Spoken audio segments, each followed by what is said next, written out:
Fam was good. I want y'all to meditate on these 5 words. In the beginning, God created.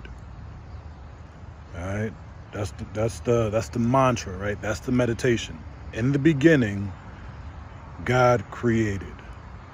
And this hit me earlier today. I was watching a live by an artist I follow, and she was pointing out the fact that of all of creation, right, of everything that has been created, humanity is the only creature that has the ability to create. And so as I was thinking about these words, right, I actually had to go and lay down. And I swear for goodness, the Spirit gave me like 13 downloads. Like, it was crazy. But just thinking about this, just repeating it over and over again, like reading it in Genesis, in the beginning, God created.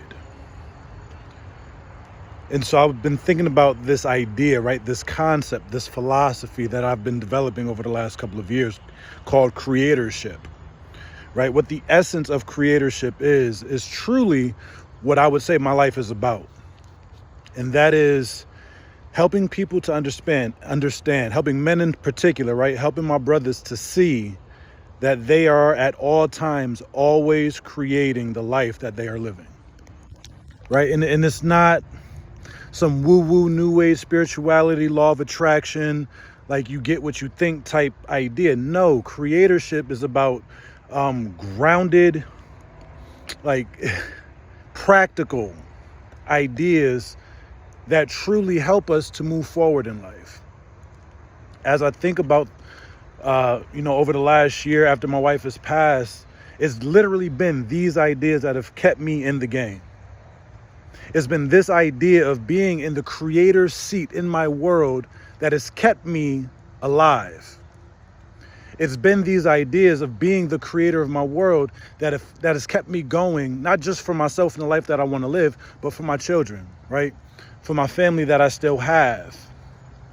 And at the end of the day, bro, it's really about recognizing that there is nothing in our way. Right? As I was thinking about this, right? As I was meditating on this idea that in the beginning, God created, I just saw how there's so much in that. It's 5 words, but if you really let it sink in, if you dig into it, it gets deep, right? In the beginning, God created. What did it say he created? He created the heavens and the earth.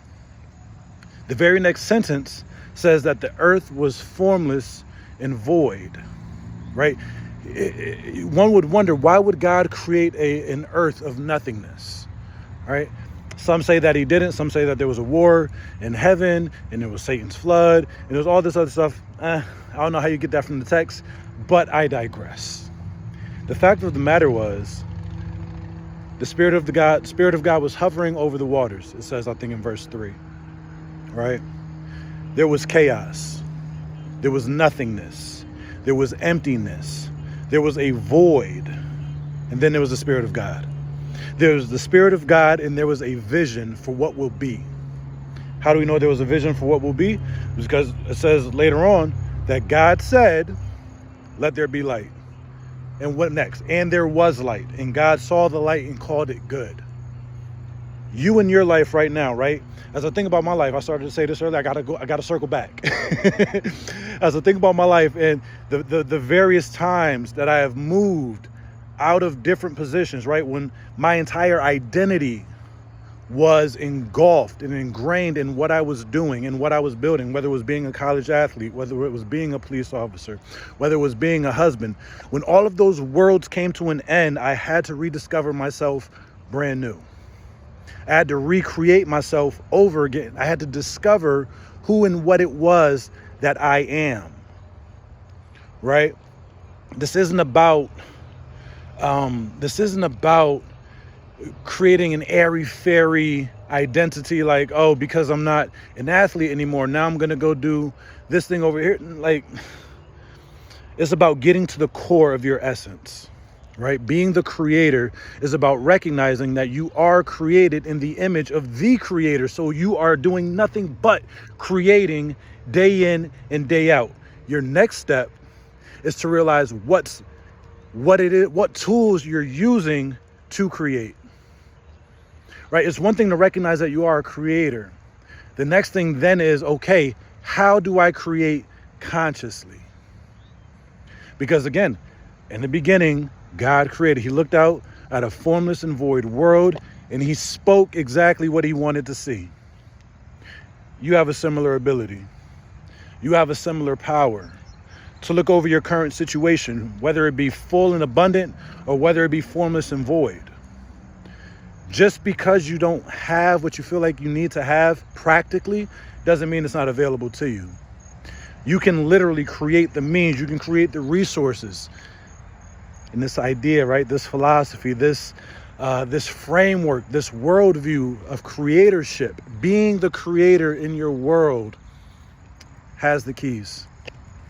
It has the grounded framework rooted in real everyday life. Because, I don't know if you're new to the channel, but I've talked about it in several videos already, and I'm going to continue to talk about it because it really is the launching pad, if you will, right? It is the cornerstone for what I teach now, right? It's this idea that everything doesn't need to be perfect in your world in order for you to create perfectly, right? The fact that my wife of almost 13 years passed away a little over a year ago, I have had to scratch and to claw and to fight for every single ounce of joy that I've experienced in that time. Every creative act, right? Every day becomes a creative act. And there's not a moment that goes by where I'm just allowing life to create for me. Right? There's a phrase I tell my kids all the time: if you don't make a decision, one will be made for you. And as creators, we are not at liberty to just take our hands off the wheel and allow life to do its thing. No, we are called to step up, to create with awareness, to create with love, right? To be grounded in life, in what is. Because as creators, as artists of life, all we're using is the raw materials that we've been given. And so I'm going to be digging into this a lot more in the coming days, weeks, months, and years, right? Unpacking this, really opening it up, because the need that I recognize is that a lot of my brothers reach this place in life where they don't know where to turn. They reach this place in life where either they may have had successes or they may not have had successes. Maybe they're not as far along as they feel like they need to be, or they've accomplished so many things and yet they still feel empty, right? There are certain tools, there are techniques, there are ideas that I've been made aware of that have helped me keep my life afloat through one of the darkest seasons that a man can experience. And so these aren't just things that I've read in a book. These aren't things that I've heard somebody else talk about and now I'm like spouting it, looking to get big. Nah, man, like I wish I could help you understand like truly how deep this goes for me, because if it wasn't for the grace of God and these ideas, low key, I wouldn't be here today. I'm just keeping it a buck, because when you lose the love of your life, like your road, like your best friend, when that person is no longer here, right? The mother of your children, when she's gone, it's not that just life has changed. It's not just you've lost a partner, you've lost a spouse. Literally an entire world has collapsed. And for the longest time, I've been using this metaphor that I'm still rebuilding after the fire that we've had. Sometimes I still catch embers flaring up. But at the end of the day, the main reason I've been able to sustain myself, I've been able to sustain the children, again, it's been the grace of God and these ideas, right? And I'm going to unpack these things way more in the coming days. But the point of this video is this: it doesn't matter where you are. It doesn't matter what you're experiencing. It doesn't matter what you're going through. It doesn't matter what life looks like. Don't look at that. God has given you a vision. God has given you grace. God has given you the power to see a play, hear and to know it in here, and to call that play, to run that play and succeed. Bro, I'm telling you, there's nothing you can't do. And it's crazy. It took me losing my wife for this like really settled. And I've done some pretty significant things in my life, right, up to that point. But getting here and just seeing how life continues to unfold according to these laws and according to these principles, bruh. At this point, once you truly get it, you become unstoppable. And that, if I could get everybody to understand this, right, what I'm going to be talking about, what I'm going to be teaching, what I'm going to be sharing, if I could get the world to understand it, my life would be full, my life would be complete. I'd be cool to check out of here. But yeah, man, hey, strap in, fam. Because at the end of the day, and I've realized I've said that a lot. I got to stop. In the final analysis,